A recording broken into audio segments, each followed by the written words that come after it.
ಈ ಕಿವಿಲಿ ಗುಗ್ಗೆ ಪಗ್ಗೆ ಇದ್ರೆ ನೀಟಾಗಿ ಕೇಳೋದೇ ಇಲ್ಲ. ಏನಂದೆ ನಾನು ಕಣ್ಣೆದ್ರಿಗೆ ಇದ್ರೆ ಶೂಟ್ ಮಾಡಿ ಸಾಯಿಸ್ಬಿಡ್ತೀನಿ. ಇರಿಟೇಷನ್ ಕಟ್ರಿ. ಇದನ್ನೆಲ್ಲ ಕಣ್ಣಿಂದ ನೋಡಿ ಕಂಗಾಲ ಆಗ್ಬಿಟ್ಟಿದೀನಿ. ಬೇಕಣ್ಣ, ಈ ಲೋಪರ್ ನನ್ ಮಗನ್ ತಲೆ ಬೇಕೇ ಬೇಕು.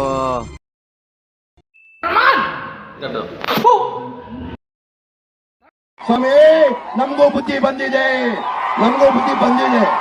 ಯಾರು ಹೆಂಗಂತ ಬುದ್ಧಿ ಬಂದಿದೆ ನಮ್ಗೆ. ನೋಡ್ತೀರಾ ಕಂಜೂಸ್ತನ್ ಮಗ. ಒಂದು ಟ್ಯಾಂಕ್ಸು ಇಲ್ಲ, ಒಂದು ಹಾಯಿ ಇಲ್ಲ, ಒಂದು ಬಾಯಿಯೂ ಇಲ್ಲ. ಇಷ್ಟೇ. ಇದೇ ನಮ್ಮ ಕರ್ನಾಟಕ, ಇದೇ ನಮ್ಮ ಪ್ರಪಂಚ.